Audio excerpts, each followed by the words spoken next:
बिस्मिल्लाहिर्रहमानिर्रहीम। दोस्तों अस्सलामु अलैकुम। दोस्तों आज हम बात करेंगे मनहूस चीज़ों के बारे में और इंसान को बीमारियां कैसे लगती हैं। क्या घर में तोता पालना मनहूस है? क्या कबूतर पालना मनहूस है? क्या मुर्गियां पालना मनहूस है?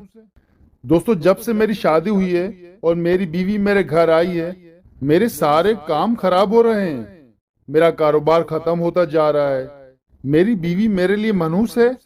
जब से मेरे घर बेटी पैदा हुई है, मेरे हालात टाइट हो गए हैं।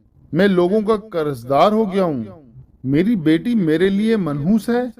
मैंने जब से गाड़ी खरीदी है, मेरी परेशानी बढ़ गई है। एक माह में 2 बार मेरी गाड़ी ठुक गई। मेरी गाड़ी मेरे लिए मनहूस है।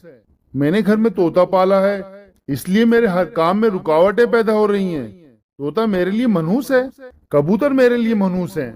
मैंने जब से कबूतर पाले हैं, मेरी जेब हर वक्त खाली रहती है।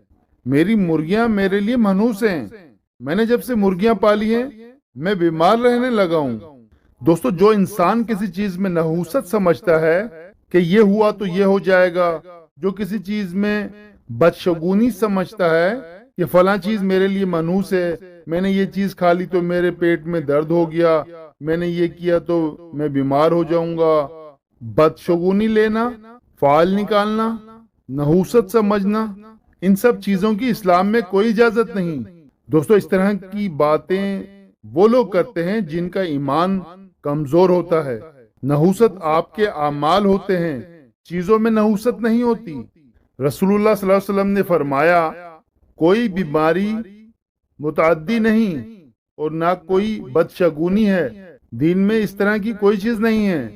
ये तो इंसान जब अल्लाह से दूर होता है तो ईमान की कमजोरी की वजह से इस तरह की बातें करता है। शैतान कमजोर ईमान वाले पर हावी हो जाता है। हमारा ईमान है कि अगर अल्लाह ने किसी काम करने का फैसला कर लिया तो वो होकर रहेगा। आप जितनी मर्जी कोशिश कर लें, आपकी अक्लमंदी, आपकी होशियारी सब धरे के धरे रह जाएगी। होगा वही जो अल्लाह चाहेगा। अल्लाह के रसूल सल्लल्लाहु अलैहि वसल्लम ने देखा, एक ऊंट अलग बंधा हुआ है और बाकी सारे ऊंट इकट्ठे हैं। आपने फरमाया, ये क्यों अलग बंधा हुआ है? अर्ज किया कि इस ऊंट को खारिश की बीमारी है। आपने फरमाया, तो साथ क्यों नहीं बांधा? कहते हैं साथ इसलिए नहीं बांधा कि इनको भी खारिश लग जाएगी। हजूर सल्लल्लाहु अलैहि वसल्लम ने फरमाया, इसको किससे खारिश लगी थी? अगर बीमारी हमारी तकदीर में लिखी होती है तो ही लगती है। दोस्तों मूसा कलीमुल्लाह के बारे में तो आपने सुना ही होगा। मूसा अलैहिस्सलाम अल्लाह के नबी, अल्लाह से बातें किया करते थे। मूसा अलैहिस्सलाम के पेट में दर्द हुआ तो मूसा अलैहिस्सलाम ने अल्लाह से अर्ज की, या अल्लाह मेरे पेट में दर्द है। तो अल्लाह रब्बुल इज्जत ने फरमाया, फलानी जगह जाओ, फलाने दरख्त के पत्ते खा लो। तो मूसा अलैहिस्सलाम गए और उस दरख्त के पत्ते खा लिए तो आपके पेट का दर्द सही हो गया। कुछ टाइम बाद मूसा अलैहिस्सलाम के पेट में दोबारा दर्द हुआ। मूसा अलैहिस्सलाम गए और उस दरख्त के पत्ते खा लिए, लेकिन दर्द ठीक नहीं हुआ।